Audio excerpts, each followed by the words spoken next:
Children, in today's class, let us start question number 3 of exercise 14.3 factorization. Work out the following sums. The first part is 10x minus 25 divided by 5. So we write this as 10x minus 25 upon 5. We split and write then 10x upon 5 minus 25 upon 5. 5 ones are 5 twos are 5 ones are 5 fives are. So we get answer 2x minus 5. Alright. Now coming to the second part. This is 10x minus 25 divided by 2x minus 5.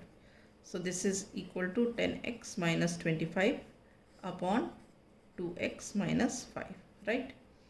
अब इस तरीके के sums की एक खासियत होती है कि जो डिनोमिनेटर में एक्सप्रेशन है वो किसी तरह ऊपर भी आ सकती है कि नहीं. जैसे यहाँ 2x माइनस 5 है तो हमें ये कोशिश करनी चाहिए कि यहाँ पे 2x माइनस 5 आएगी कि नहीं आएगी. तो हम क्या करते हैं, ऊपर 2x माइनस 5 लिख देते हैं. अब x वाली टर्म देखते हैं. यहाँ है 2x और यहाँ क्या है 10x. तो 2x हमें कैसे मिलेगी, 2x से हमें 10x कैसे मिलेगा, जब हम यहाँ पे 5 लिख देंगे. तो 5 2 ज़ा 10 और ये x एंड 5 5 ज़ा 25. ठीक है. तो नीचे भी क्या हो गया 2x माइनस 5. राइट. अब क्या हो गया, ये 2x माइनस 5 और ये 2x माइनस 5 कट जाएगा and you are left with the answer 5. बच्चे क्या करते हैं, वो इस 2x को और इस 2x को काटते हैं, इस माइनस 5 को और इस माइनस 5 को काटते हैं, जो कि अलग है, गलत है. हम पूरी की पूरी एक्सप्रेशन काटेंगे. Is this clear? Right. Now we come to the third question.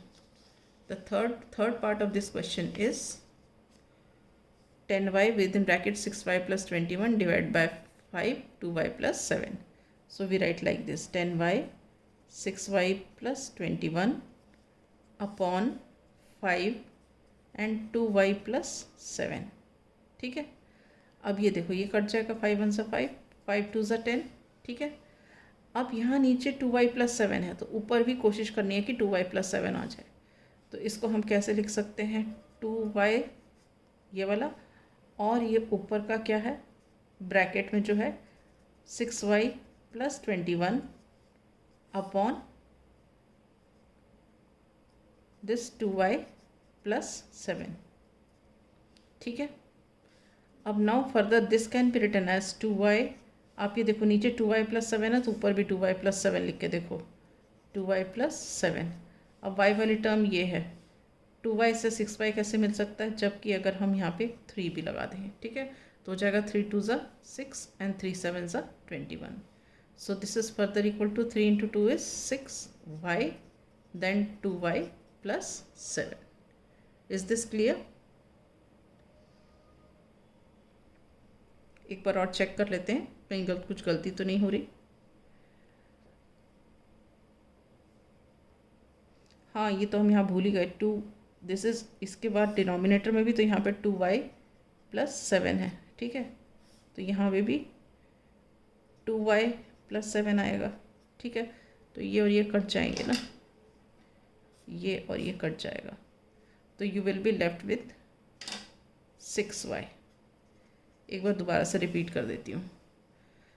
This is 10y 6y plus 21 5 2y plus 7. ठीक है. 5 1 ज़ा 5 5 2 ज़ा 10. यहाँ पे बचा y 6y प्लस 21, ये 2 और ये y 2y 6y plus 21 upon 2y plus 7. ठीक है. अब हमने ये 2y प्लस 7 ऊपर लिख दिया, देख करके वैसे ही लिख दिया 2y प्लस 7, क्योंकि नीचे 2y प्लस 7 था, और इसके साथ एडजस्ट करके देख रहे हैं कि इस 2y प्लस 7 से हम 6y प्लस 21 कैसे लेके आएंगे.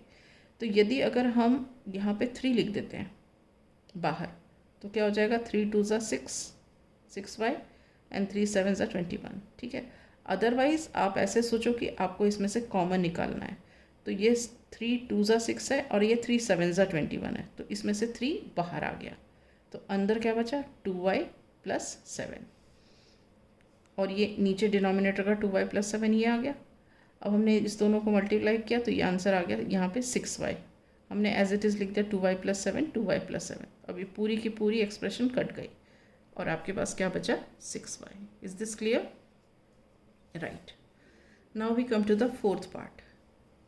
फोर्थ पार्ट क्या है? 9x² y² within bracket 3z minus 24 upon 27xy within bracket z minus 8. ठीक है. अब ये देखो 9 1 ज़ा 9, 9 3 ज़ा 27. ओके. अब ये इनको सॉल्व कर लेते हैं. यहाँ basis same, division sign in between, powers will be subtracted. ये ऐसे 1 लगा सकते हैं, कुछ नहीं है तो ये हो जाएगा हमारा x to the power 2 minus 1, y to the power भी क्या हो जाएगा 2 माइनस 1. ठीक है. अब ये क्या है हमारे पास? 3z minus 24 upon z minus 8. ठीक. अब ये फर्दर क्या हो गया? x to the power 1, y to the power 1. अब ये देखो यहाँ पे नीचे z माइनस 8 है. ठीक है. तो ऊपर भी z माइनस 8 आना चाहिए. ठीक. अब पहली टर्म क्या है? 3z. तो ये z है तो इसलिए इसका मतलब हम एक 3 बाहर निकाल सकते हैं.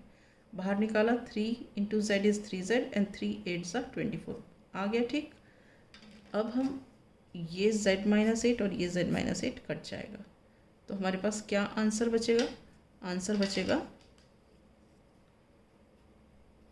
x to the power 1 y to the power 1 into 3 that is equal to 3xy. Is this clear?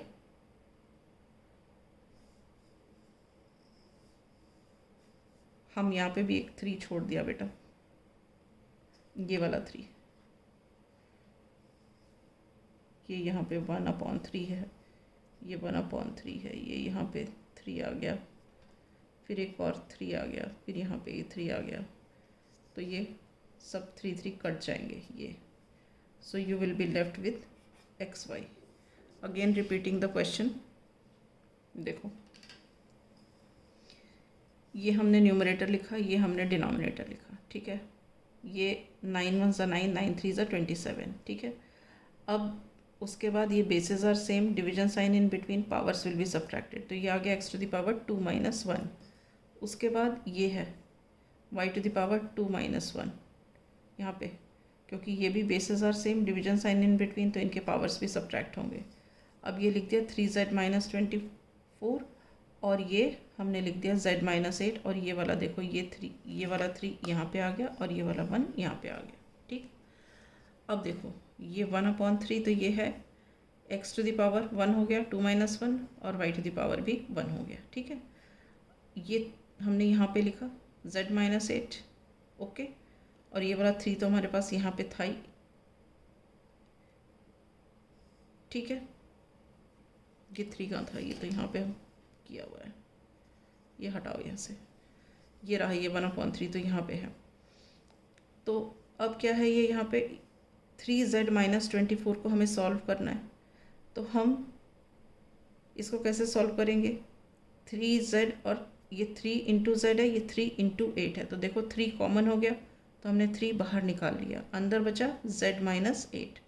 तो ये z माइनस 8 और ये z माइनस 8 कट गया. ठीक है. अब हमारे पास बचा ये वाला 3 और ये वाला 3. तो हमने इसको 3/3 लिख लिया, या इसको काट सकते हैं ऐसे डायरेक्ट. फिर उसके बाद ये क्या बचा? x to the power 1 y to the power 1. So इसको हमने लिख दिया 3xy/3. फिर हमने ये काट लिया तो हमारा आंसर बच गया xy. Is this clear? थोड़ा कंफ्यूजिंग हो गया. अब हम करते हैं fifth part of the question. Fifth part of the question is this 96 ABC within bracket 3a minus 12, then this is 5b minus 30 upon 144 within bracket a minus 4 and b minus 6. ठीक है. अब ये देखो इसको कटिंग करना है. 12 8 ज़ा 96 and 12 12 ज़ा 144. ठीक है. 4 2 ज़ा 8, 4 3 ज़ा 12. राइट. तो ये हमारे पास क्या आ गया? 2/3 ये वाला ABC और ये ब्रैकेट में 3a minus 12 5b minus 30 upon a minus 4 and b minus 6. ठीक है. तो हम इसको लिखते हैं 2/3 ABC, नीचे है A-4 B-6, ठीक है। अब ये A-4 B-6 है तो ऊपर भी A-4 B-6 आना चाहिए, तो हम इसको लिख देते हैं A-4 और B-6 ऐसे ही। अब A कहाँ पे है, इस वाले ब्रैकेट में है ना, तो हम यहाँ देखते हैं, देखो यहाँ A है, यहाँ 3 है, तो इसका मतलब हम एक 3 बाहर निकाल देते हैं। अब इसको ओपन करो, 3 × A is 3A, 3 4 12 with minus का साइन, ठीक है। अब उसके बाद हमने B-6, अब ये तो B वाली टर्म इस वाले एक्सप्रेशन में है, तो और B के साथ यहाँ पे क्या है, 5 है, तो हम अगर एक 5 बाहर निकाल देते हैं इसके, तो 5 × B इज़ 5B एंड 5 6 30, ठीक हो गया।